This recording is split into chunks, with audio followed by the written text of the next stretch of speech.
আসসালামু আলাইকুম এভরিওয়ান, আমি সাইফুল ইসলাম রিহাব। আজকে আমি এইচএসসি কেমিস্ট্রি সেকেন্ড পেপারের চ্যাপ্টার 3 এর পরিমাণগত রসায়নের একটা সৃজনশীল সলভ করাবো। সেটা হচ্ছে লোহার আকরিকের সংক্রান্ত ম্যাথ। এই ম্যাথটা হচ্ছে এই টাইপের ম্যাথগুলোর স্টুডেন্টরা বেশি ভয় পায়। যারা এগুলো করতে ভয় পায় তারা হচ্ছে যে চারণ বিজারণ সম্পর্কে একটু কম ধারণা থাকে তাদের প্রতি। তো তোমরা আগে জারণ বিজারণটা ভালোভাবে শিখবা, তারপর এই টাইপের ম্যাথ করতে হবে, কারণ চারণ বিজারণ ছাড়া এই ম্যাথ পসিবল না। তো ইনশাল্লাহ আজকের ক্লাসটা দেখলে মেবি তোমাদের জন্য জারণ বিজারণের সংক্রান্ত যে লোহার আকরিকে ভেজাল শতকরা নির্ণয়ের যে পরিমাণটা আছে এটা তোমরা ভালোভাবে বুঝতে পারবো। তো আমি শুরু করলাম, বিসমিল্লাহির রহমানির রহিম। তো 2 গ্রাম লৌহ আকরিকে লঘু H2SO4 এ দ্রবীভূত করে 120 মিলিলিটার দ্রবণ তৈরি করা হলো। উক্ত দ্রবণ থেকে 30 মিলিলিটার নিয়ে টাইট্রেশন করতে 0.02 মোলার ঘনমাত্রা KMnO4 এর 25 মিলিমিটার প্রয়োজন। আকরিকে ভেজালের শতকরা পরিমাণ নির্ণয় করো। ঠিক আছে, এ হচ্ছে আমাদের উদ্দীপক। তাহলে এখানে হচ্ছে যে আমার 2 গ্রাম দেওয়া আছে লোহার আকরিকের। H2SO4 কত মিলিলিটার দ্রবণ তৈরি করা হয়েছে? 120 মিলিলিটার। টাইট্রেশন করার জন্য কত প্রয়োজন? 30 মিলিলিটার। তার ঘনমাত্রা দেওয়া আছে এবং কি কতটুকু আমার প্রয়োজন? 25 মিলিলিটার। ঠিক আছে, আমরা এখানে বিজারকটা KMnO4। এখন আমার বলছে যে ভেজালের শতকরা পরিমাণ, ভেজাল সেদিকে থাকবে যেদিকে আয়রন থাকবে, মানে কি FeSO4 থাকবে। তাহলে আমি ম্যাথটা শুরু করি। তোমরা জারণ বিজারণ করতে গেলে দর্শকায়ন সম্পর্কে জানবা। ওই দর্শকায়ন যে লাস্টের যে পার্টটা আছে, যে লাস্টের যে একটা লাইন আছে, ওইটা এখানে কাজে লাগবে। আমি ওইটা সরাসরি উঠিয়ে দিতেছি, ওটা তোমরা যখন জারণ বিজারণ করবা তখন বুঝে নিবা। তো এখানে ফার্স্ট অফ অল হচ্ছে যে আমি বিক্রিয়াটা লিখি, KMnO4 plus H2SO4 plus FeSO4। এই এই হচ্ছে আমার বিক্রিয়ক। এখন বিক্রিয়কের সাথে আমার যে উৎপাদটা হবে ওইটা আমি তৈরি করে নিই। K2SO4 plus MnSO4 plus Fe2SO4 3 plus H2O। এটা হচ্ছে আমার বিক্রিয়াটা সম্পন্ন করলাম। তো এখানে আমি এখন শুধু মোলগুলো বসাই দিই। 2 মোল থাকবে এখানে। তো এখানে থাকবে আমার 16H প্লাস, মানে 8 দুগুণে 16। আর এখানে কত? আমার 10 থাকবে। ঠিক আছে, আর তাহলে এখানে 5 দুগুণে 10, 5 থাকবে। এখানে কত? 8। তাহলে এখানেও 8ই সেম থাকবে, এখানে শুধু 2MnSO4 থাকবে। কিভাবে? K2 দুইটা আছে, দেখো সামনে 2 মোল আছে, তো 2 মোল থাকলে এটা তো MnSO4 এর মধ্যে পড়বে। তো Mn কয়টা? দুইটা আছে। তো সালফিউরিক অ্যাসিড 8 দুগুণে 16, তো পানিও আমার কত উৎপন্ন হবে? 8 দুগুণে 16টা। এখানে আমার FeSO4 কয়টা আছে? 10টা। তাহলে এখানে যদি আমি 5 দিয়ে দিই তো 5 দুগুণে 10, সমতা মিলে গেছে। এখন এই টাইপের ম্যাথ করতে গেলে আমার এইটা হচ্ছে আমার প্রথম ধাপ। সেকেন্ড ধাপে আমার কি করতে হবে? সেকেন্ড ধাপে আমার কাজ করতে হবে এদের মোল সংখ্যার সাথে তুলনা করতে হবে। দেখো আমি এখানে আকরিকের পরিমাণ বের করতেছি, মানে শতকরা পরিমাণ বের করতেছি। তো আকরিক কোনটা? আমার এটার মধ্যে আছে না?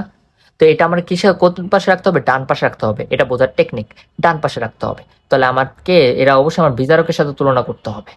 তো লিখি যে 2 মোল KMnO4 বিক্রিয়া করে কত মোলের সাথে? 10 মোল FeSO4 এর সাথে। ঠিক আছে, তাহলে আমার 1 মোল তো বের করতেই হবে। তো আমার 1 মোল KMnO4 বিক্রিয়া করে যদি কি হয়, 2 এ যদি 1 হয় তাহলে 10 কত হবে? অবশ্যই 5 হবে। 5 মোল FeSO4। এতটুকু বুঝতে পারছো কিনা? এটা হচ্ছে আমার সেকেন্ড ধাপ। তো ভাইয়া তারপর যে লাইনটা আমি লিখবো ওইটা হচ্ছে তোমার একদম মুখস্থ করে ফেলতে হবে, যে লাইনটা সবসময় ইউজ হয় এইসব ক্ষেত্রে। তো ওইটা হচ্ছে আমার 1000 মিলিলিটার 1 মোল KMnO4 সমান সমান কত? আয়রনের এখানে হচ্ছে আমার কত? আয়রনের আণবিক ভর হচ্ছে আমার 55.85 সামথিং, 85 গ্রাম। তো এখানে আমার এটা ইউজ হবে, এটা মুখস্থ করতে হবে আয়রনের আণবিক ভর কত। তাহলে এখানে আমার কত মোলের সাথে 1 মোলের সাথে তুলনা করতে হবে। তাহলে এখানে লিখি 5 ইন্টু 55.85 গ্রাম Fe2 প্লাস আয়ন। ঠিক আছে, তোমাদের প্রশ্ন হতে পারে ভাই আপনি এখানে 1000 কিভাবে লিখলেন? দেখো আমরা জানি N is equal to SV, এখানে আমার কত লিটার এককে বসাতে হয়। তো দেখো আমার এখানে 1 মোল, এটা হচ্ছে আমার 1। দেখো এটা কয় মোল, এটা হচ্ছে আমার 1। তাহলে এখানে মোল আর এখানে এস এর আর এন এর মান আমি বসিয়ে দিচ্ছি, তাহলে কি বাকি থাকলো কে, ভি। তো ভি এ যদি এটা আমি লিটারে নেই তাহলে তো হইলো না, কারণ কি আমার এখানে সব কিছু দেখো, এখানে যা যা মিলিলিটার দেওয়া আছে সব কিন্তু আয়তনে একক মিলিলিটার দেওয়া আছে। তাহলে আমি এখানে সুবিধার্থে এখানে মিলিলিটার নিয়ে নিলাম, 1000 মিলিলিটার। বুঝতে পারছো? ওকে। তো এটা গেল আমার এখানে সেকেন্ড ধাপ। তারপর দেখো ভাইয়া, তোমাদের আরেকটা প্রবলেম হচ্ছে যে তোমরা বুঝতে পারো না কোথায় কোন মিলিলিটারটা, কোন আয়তনটা তোমরা এখান থেকে বসাইবা, তাই তো? তো দেখো এখানে একটা বোঝার টেকনিক আমি বলে দিই, ছোট থেকে বড়র দিকে যাবা, তাই তো? ছোট থেকে বড়।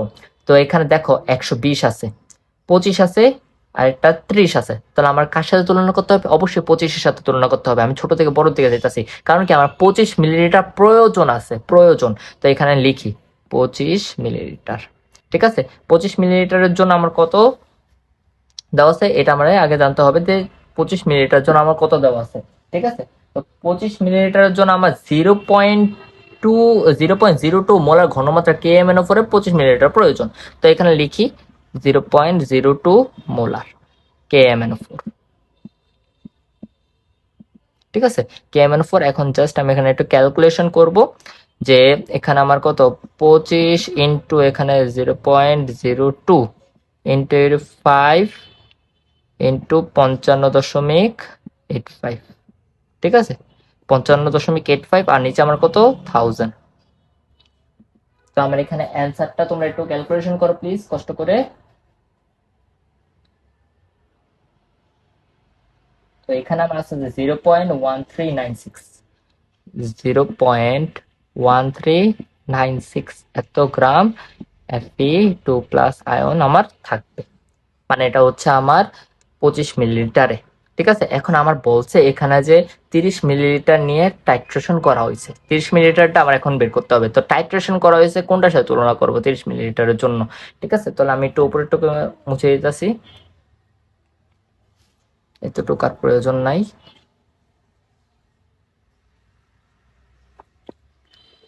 তাহলে আমি এখন কি করব, এখন আমি 30 মিলিলিটার সাথে তুলনা করি। দেখো 30 মিলিলিটারে, 30 মিলিলিটার আমার কি করতে হবে, বিশুদ্ধ লোহার পরিমাণ বের করতে হবে। তো 30 মিলিলিটারে বিশুদ্ধ লোহার পরিমাণ,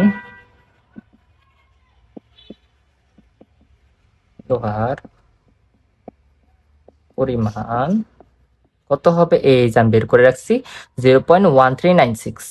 কত, 0.1396 এত গ্রাম Fe2+। ফাইন। তো আমার কত মিলিলিটার দ্রবণ তৈরি করা হয়েছিল, 120 মিলিলিটার বিশুদ্ধ লোহার পরিমাণ। এখন আমি যদি বের করতে চাই তাহলে কি হবে, দেখো আমি এখানে করি 120 ইন্টু 0.1396 ডিভাইডেড বাই কত, 30 এত গ্রাম Fe2+ আয়ন। ঠিক আছে, Fe2+ আয়ন। তো এখানে যদি আমি ক্যালকুলেশন করতে চাই তাহলে আমার 0.5585, 0.5585 এত গ্রাম Fe2+ আয়ন আমার বের হয়েছে এখানে।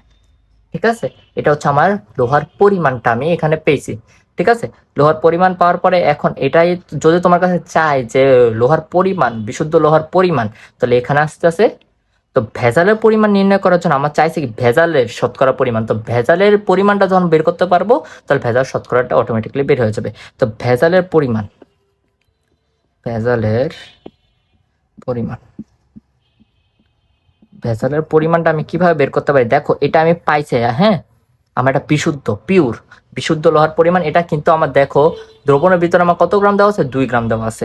তো 2 মাইনাস 0.5585 যদি করি, এত গ্রাম। ঠিক আছে, এটা হচ্ছে এত গ্রাম আয়রন। এখন আমার ভেজালের পরিমাণটা বের করতে চাই 1.442 এত গ্রাম Fe2+। এতটুকু বুঝছো কিনা বলো তো আমাকে? এতটুকু হচ্ছে আমার লোহার ভেজালের পরিমাণ, এতটুকু। ঠিক আছে, তো এটা হচ্ছে আমার লোহার ভেজালের পরিমাণ। এখন আমি একটা কাজ করব, এখন এখান থেকে আমার ভেজালের শতকরা বের করতে হবে। শতকরা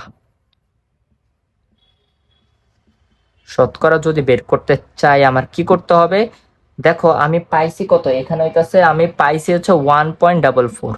1.44 আমার দ্রবণে দেওয়া আছে কত, 2 গ্রাম। তো 2 নিচে দিব, ইন্টু 100% করে দিই। ইন্টু যখন 100% করবো আমার 72.1% আসবে। ঠিক আছে, এটা হচ্ছে আমার ভেজালের শতকরার পরিমাণ।